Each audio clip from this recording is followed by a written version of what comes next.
Hello, welcome back. I'm standing here in a beautiful part of Melbourne, Melbourne's Glenferrie Oval here in Hawthorn. On Glenferrie Road. It's just a great place to come and lie on the grass here at lunchtime, or catch up with some drinks with friends, or have a bit of a bite to eat, or watch some movies. So it's just a fantastic place in the inner east of Melbourne, which I love coming to. This video is a follow-up, part 2 to Buyer's Advocate, a quiet evolution, one that I did about 9 months ago, where I tracked my background, my life, and I got involved in Buyer's Advocacy, and we talked a little bit about the industry and why it's important moving forward. One of the things I talked about, which you may remember, is I believe that Buyer's Advocacy is running through an S-curve, no different to the broker space, and a lot of consumer goods that start off slow, they go through a bit of a surge and they reach a bit of a peak. So what's happening at the moment with Buyer's Advocacy is we're going through a slight increase.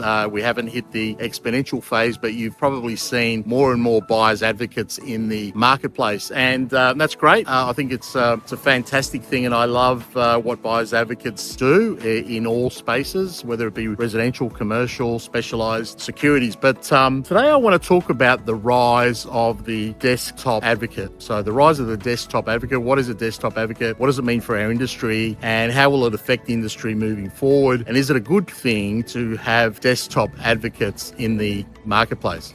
So let's talk about an example that I want to provide here that sort of explains what I'm talking about. So in the valuation space, so CPV qualified valuers typically, when they're valuing property in areas that they're not accustomed to, would normally enter into a conjunctional agreement with a valuer in that location in order to share the fee and also share the risk and the responsibility. So for example, if I'm valuing property in Mildura and I'm based out of Melbourne, what I would normally do is I wouldn't value that property. What I would normally do would be to ring up a valuer that's based out of Mildura, who has lots of experience in the area and also in the asset, in the particular asset that I'm valuing. Let's assume it's a farm, or it might be a commercial shop, or it might be a house even, might be acreage, it could be an industrial factory, it could be an aged care facility, it could be a child care facility, it could be a petrol station. Irrespective, what I would normally do would be to ring a valuer that's based out of Mildura. We would share the fee, whatever the fee is, but we would also share the risk, and I would provide oversight to the valuation, but the valuation would be conducted by that local valuer. And that's the typical practice that valuers have when valuing properties in areas that they're not accustomed to. That valuation would be conducted a lot more efficiently. The market information would be more readily available, and the valuer that's conducting the valuation would have done many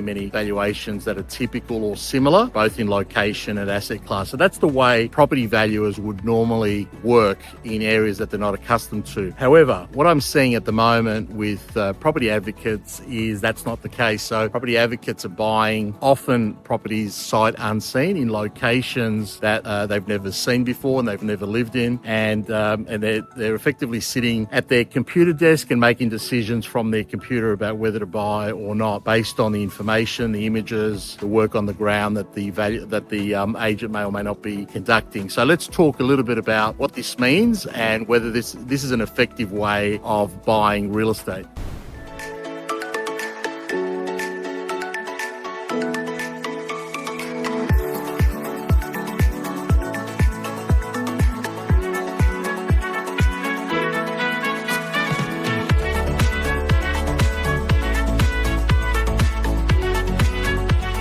So the code of practice for an APA qualified CPV valuer would normally be that when work is given to a valuer in a suburb or a region, or there's an asset that valuer has neither valued before, or an area that they haven't been to before, in other words, they don't have any local knowledge or market expertise, the normal practice would be for a valuer to enter into a conjunctional arrangement, agreement with another valuer in that local area. So if I'm valuing, for example, an irrigation farm in Mildura, now I could certainly value that farm, but it might take me a month to value it correctly. Whereas if I use a local valuer in the area, they would have all the market information, all the local knowledge, all the local information around the infrastructure and the land values and the historical transactions in that particular region. So that valuation would be be of a much higher quality, and it would be conducted in a more efficient manner than if I did it myself. So the typical practice for a qualified valuer would be to enter into a conjunctional arrangement with another valuer where we split the fee, whether it be maybe that valuer, gets 70% of the fee and I get 30% because of the referral, and I would provide some oversight and the relationship back to the client. So that would be the typical practice that property valuers would use in the marketplace. Now, is that a practice that property advocates follow currently? No, it isn't. And that's what I want to talk about. So in the video that I did about 9 months ago around property advocates and the rise of property advocates, the evolution, if you like, of property advocates, most of you will have seen in the last month there's been an increase, and that's great. The more advocates, I think, that are in the marketplace, the better for the industry. And I think the industry, as I said, is going through an S-curve. So what does an S-curve mean? It means that there's a slow take-up initially. You go through an exponential phase before it starts plateauing. No different to what happened with finance brokers, and no different to consumer goods, plasma screens, even mobile phones, etc. So you have this situation where it starts off slowly, great idea, goes through an exponential phase, and eventually it plateaus out. So I think advocates, I'm not sure what the percentage is, but certainly for brokers, for example, they represent nearly 80% of all mortgage transactions here in Australia. And I think eventually more than half of all transactions here in Australia will be conducted through property advocates. And there's a huge reason for that, big reason. And I don't really want to go through all the advantages here. Look, one of the big things is, I have 35 years of experience in the property industry. I've got a massive network of agents that I'm familiar with. So when if you're tapping into me, you're also tapping into my network knowledge and all the information and knowledge that I have over the years of specific areas, etc., which you just can't get if you're doing it yourself. So, but just putting that aside, I want to talk a little bit about the rise of the desktop advocate and what does that mean for the industry. What should you be aware of? What should you be aware of? And what should you be wary of when you're dealing with desktop advocates? So what is a desktop advocate? Well, the best way for me to explain it is that when I'm buying real estate, I'm looking at everything myself personally. So I'm touching, feeling, smelling, doing everything myself. When I buy a property, I know the area very well. I know how to value property, and there's different ways to value property. I make sure that I follow each of those processes. I'm inspecting all the properties myself. I'm dealing with all the agents myself. I'm filming all the videos that I'm filming are for myself. So everything that the client sees, they see from me personally. I'm accountable. I'm responsible. All the building inspection reports that I request, I actually visit the site when they're doing the building inspection. The property managers I know personally. So I'm actually involved in that whole process, vertically integrated from inception, from meeting the client right through to purchasing the property, settling on the property, or even renting out the property if it's an investment. So that whole process is conducted by me personally, right? So I met I'll just tell you a little story. One of my agent friends that I know in the northern suburbs, he said to me, Tass, look, this year I've sold 45 properties and 20 have been off market or pre-market. In other words, of the 45 that he sold, 25 went to auction and the other 20 was sold off market or pre-market, meaning they were sold before they went to auction. Now that's great. That's all good because you're providing a pretty good service there to the vendor, meaning that a lot of vendors are fairly private. They don't want opens for inspection. They don't want to pay for marketing. So that's all great. However, I had a look at those 20 properties that were sold off market, and what I noticed that 10 of them were all overpriced or sold above market. Now, I think I put recently on one of my shorts, which showed that the property was sold about $60,000 above market.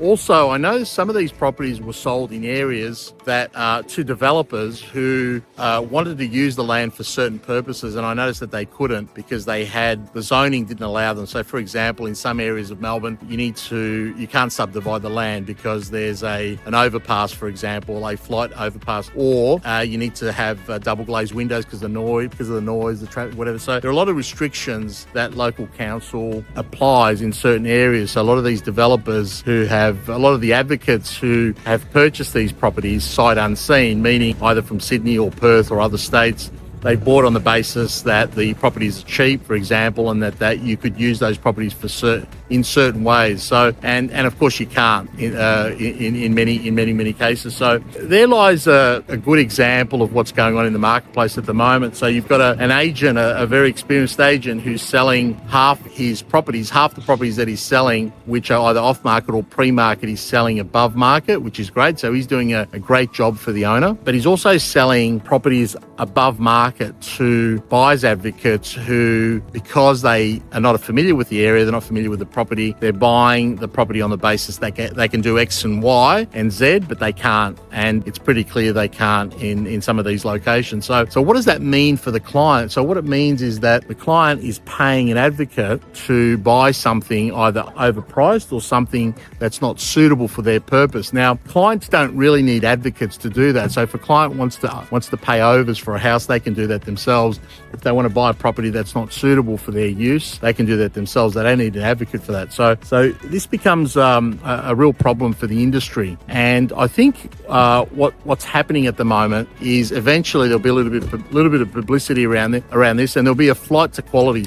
Now, many of these advocates, I'm not sure what their qualifications are, what their background is, their personal experience, but they're simply buying properties off their computer using videos that were sent to them by the agent and looking at areas and postcodes that they're not familiar with. If buyers wanted to buy overpriced property or properties that are not fit for function, they can do that themselves. They don't need an advocate to do that. But one of the concerning things I'm seeing in the industry at the moment is the rise of this desktop advocate, meaning advocates who I'm not sort of too familiar with what their qualifications are, their experiences, etc., are buying property sight unseen in a marketplace that they have little knowledge about, relying on videos from agents and relying on price that they see either on CoreLogic or realestate.com, etc. And they're looking at prices and making decisions based on those prices without having local knowledge. Now, certainly that's happening in the residential space, but I'm also seeing it to some extent in the commercial space. So where it's really worrisome. So what does this mean for the industry? Well, what it means is, like anything, when you have an S-curve and you have an industry changing like buyers advocacy, you do see a lot of this stuff at the early stages where people try and get on board. They try and make some quick money, and I've seen this before in many industries. And typically what happens is there's a flight to quality. So typically what happens in situations like this, there'll be some media publicity. There'll be clients that'll be upset or disgruntled at some point in the future. They feel they've been wrong done by the advocate, and there'll be some media coverage, maybe current affair, and eventually what happens is there's a flight to quality. So people eventually kind of work out where the quality advice is, who are the advocates that they can trust, who provide proper service, and typically those advocates benefit from what's going on. So the good and the bad of what's going on at the moment is it's very concerning when I see the rise of the desktop advocate. My heart tells me and my brain tells me that what's going on at the moment is really wrong. But in a rising market, a lot of it gets cut up, and as a lot of it gets hidden. But as Warren Buffett would say, in a rising tide, everything's hidden. But when the tide goes away, you can see he's not wearing underwear when the tide disappears. And unfortunately, it's worrisome. It's very worrisome seeing clients being represented by desktop advocates who are buying sight unseen. On a personal basis, I suppose on a selfish basis, in terms of what's likely to happen in the future, it's going to benefit a lot of the advocates that are doing things properly for their clients, that have all the right qualifications and expertise and following the right protocol. So sometimes buying real estate is not about how quickly you buy and how and how impressive it is to buy quickly and cheap. The most important thing in real estate is making sure that you're buying the right asset for the client. It's fit for purpose, and whether that takes 1 week, 1 month, 3 months, it doesn't matter. What matters is that the client ends up with the asset that they really want. So what does this mean for the industry? Well, what it means is that eventually there'll be a disgruntled client or two. There'll be some media publicity on current affair or somewhere. The industry will crack down on desktop advocates who are not servicing their clients effectively, and there'll be a flight to quality. So customers will want to know the difference between quality property advocates and ones that are using unscrupulous methods to buy real estate. So my friend who bought 45 properties this year, he'll probably still sell half of those off market or pre-market, but there's a very, very good chance that those properties won't be achieving record prices for the owner. So there's a good chance that his results won't be as good moving forward when the industry improves as a whole. But for the time being, I think desktop advocates are here to stay. Please be wary of people who buy real estate from interstate or from overseas, sight unseen, and who are telling you that that they've got all this data and information that they get off various websites that allow them to make the right decisions for that area. So just be very, very careful. If you still want to go ahead with a desktop advocate, obviously that's fine. And if you are going to use a desktop advocate, make sure that they're using someone locally, that they're entering into a conjunctional agreement. If they do that, that's fine. So you've got two advocates working for you, one doing the work on the ground that's experienced, and obviously one that oversees it. So if the desktop advocate is acting as an auditor, if you like, someone overseeing the quality of the work, that's fine. But if they're not, then please be wary of the desktop advocate.